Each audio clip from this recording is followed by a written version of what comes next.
Perhaps doing this in the morning was not the best idea. It could sour the rest of the day. However, Gabriel was afraid that the more he delayed, the more likely he would chicken out. Nish and Pista sat in his penthouse suite, patiently waiting, as Gabriel stared out the window. He had never understood why people did this in the media he watched and read, but if how he felt now was any revelation, it was in a pathetic attempt to delay as long as possible. Taking one last deep breath, Gabriel said, "I have never told anyone this before, and I feel I should have years ago, or at the very least while Rizzotti and Erola were still with us."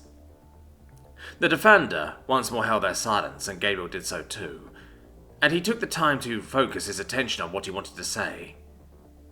After a not inconsiderable pause, he found the beginning of his tale. With barely contained contempt rising with each word, he said, "My father was a loser, a worthless, incompetent oxygen thief." And before he knew it, he added.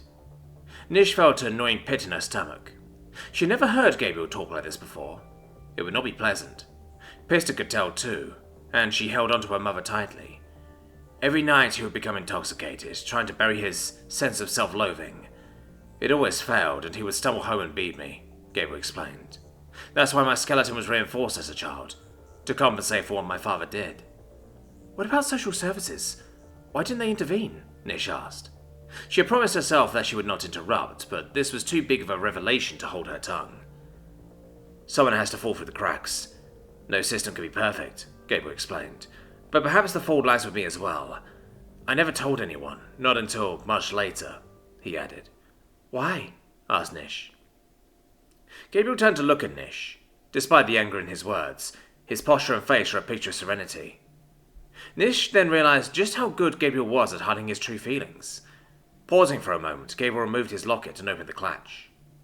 Walking towards Nish, he handed it to her. Her new arm had bonded well, with no rejection, and while she still needed to be careful, in a couple of months, she would be able to do everything she could before. Nish saw the image of a human child, though she could make out little more than that. Her brain was simply not programmed to notice the subtle differences between sexes. That's Gabriel, my sister. I kept quiet because my father, none too subtly, hinted that he would hurt her if I spoke, Gabriel explained. Your mother? Asked Nish, wondering where she was during all this. Mother had no maternal instinct whatsoever. Whenever my father beat me, she sat in her room, listening to hymns and Bible verses. In fact, I'm fairly certain she was a psychopath. Someone who cares only about themselves, Gabriel answered. You said she was Christian. Isn't Christianity all about charity, mercy, and love? Nish replied. From little Gabriel had mentioned she was an extreme believer. She wondered how someone could believe one thing so fervently, and then act in a contradictory manner. Gabriel went silent, clearly thinking. Pista took the lull in the conversation to look at the image. Gabriel looked cute. She had lovely black hair and big green eyes. I recall a quote from some man named George Bernard Shaw that stuck with me all these years.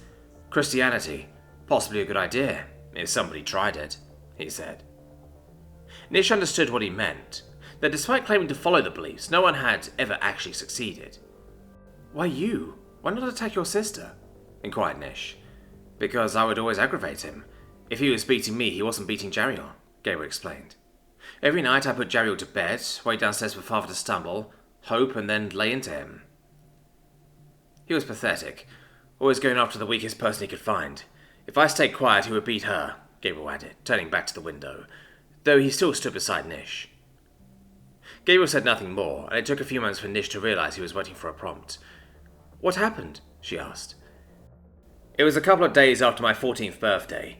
We did not eat well, and I quickly learned to look for food in the wild, berries and the like. Blackberries were her favourite, Gabriel continued. Father often let up on the beatings around our birthdays. No doubt if you asked him, he would say he was not about to attack someone on their special day, Gabriel said. I think the real reason was some worthless attempt to save what little shred of dignity he had left. Not that it mattered. He was still a monster that hurt his own children. 17th August, 2574, 2 days after my birthday. It was time for my first beating after turning 14, Gabriel said. It started much like the others had. Father stumbled home, swearing, blaming his misfortune on everyone else. Not that circumstances had gone his way. From what little I know, he did have a hard life, Gabriel explained, acting and feeling remarkably calm. The strongest emotion he felt at the moment was the surprise at how little it all affected him. Maybe that was because he knew how this chapter of his life ended. I never just stood there and took it. I had always fought back, partly because I did. His anger would remain on me, but also because I do not like being anyone's punching bag, he added. This time was different though. This time when I hit him back, he flinched, whether in real pain for just a shock that he felt it, I don't know, and don't care. That moment of weakness was all my years of pent-up aggression needed, and for the first and last time in my life I delivered a beating, Gabriel said, finally looking back at Nish. Didn't he fight back? Nish asked, carefully stroking the locket Gabriel had given her. He was a loser. He never picked a fight with someone who could fight back, and the moment I did, he froze like a rabbit caught in the headlights, Gabriel replied. I was not forgiving, and I was not merciful, even as he begged me to stop. Gabriel looked at Nish before clarifying. I did not kill him, he lived, even made a full recovery. Taking a deep breath, Gabriel sat down and retrieved the locket from Nish. He stared at his sister. Then what? Asked Nish, feeling Gabriel was waiting for another prompt. After I realized what I had done, I was worried. Not so much for him, so I went to Gabriel and told her what happened, Gabriel explained. At first she was just grateful that I was not hurt, but once we realized the seriousness of what had occurred, we decided to call the police and an ambulance. Good, Nish said. Not really. The police wanted to prosecute me, Gabriel retorted. Nish stared at him, astounded that anyone could blame someone so young. Gabriel picked up on this, the wide eyes, the flared wings, the flexing fingers, and replied, I beat my father badly and he was pathetic. He also lied his head off, and they found it easier to believe that I was some violent thug who beat up his saintly father than the truth. Spent a few days in lockup, them constantly trying to get me to confess, he added. I think they just wanted to get the whole thing wrapped up early and take the rest of the day. How did you get out? Nish asked. The Jew seeing that he must have, as he was not currently serving a sentence for unaggravated assault. I'd watched enough crime shows to know to keep asking for a lawyer, and while I hate the man, he did teach me to hold my ground for all his abuse, Gabriel said. The lawyer got me off, and I was even able to sue the investigators for harassment, he added with a smile. 2 years after that, my father got sent to prison, where he remains to this day, and me and Gabriel got sent to social housing, and for the first time in our lives, life was good, Gabriel added.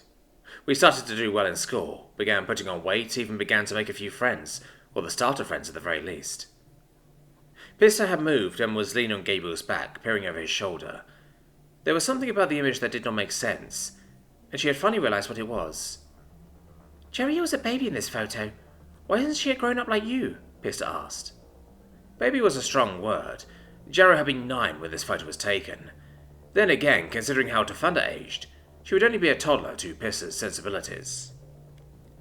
Gabriel's grey face vanished, and he began to look at the floor with a haunted expression. The room went silent. Nish knew what happened. Not how it happened, but what was evident for all. Gabriel was trying his hardest to manage his emotions. He had thought that he was more stable than this. That wound was well healed. Erila had been right, the damned lizard. He was not well. He had just been coping. Gabriel took in a long, staggered breath. Gabriel was 15 when she passed, Gabriel said, his voice cracking. Nish said nothing in response, but Gabriel knew what she wanted to know. Creutzfeldt-Jakob disease, Gabriel explained, wiping a tear from his eye. Nish did not know what that was, and Gabriel assumed this, though even if she had, he would have told her anyway. Part of him just needed to tell someone, even as the other screamed at him to keep his mouth shut, not to bring the memory back. It is caused by prions, malformed proteins, the simplest infectious agent in the universe. So simple they are not even alive, Gabriel said, rubbing his face, trying to force himself not to cry. Nish had heard of them, not the word, even in Galactic Basic that was a new one to her. In Ketrok they were called Jayan. They were not the guaranteed death sentence they had been if you could get treatment before symptoms appeared. The problem was that it was so rare that most doctors never even considered it until symptoms appeared. Do you know what the odds are for a child to develop spontaneous CJD? Gabriel asked, looking at Nish with a joyless smile, tears welling up. 1 in 100 million, said Gabriel, answering his own question. Pista hugged Gabriel as tightly as she could. I stayed with her, every day in hospital, in her last month. She had no idea who I was, Gabriel said, his final wall crumbling, and he burst into tears. Nish held him close, and if she and Pista had been able, would have cried too.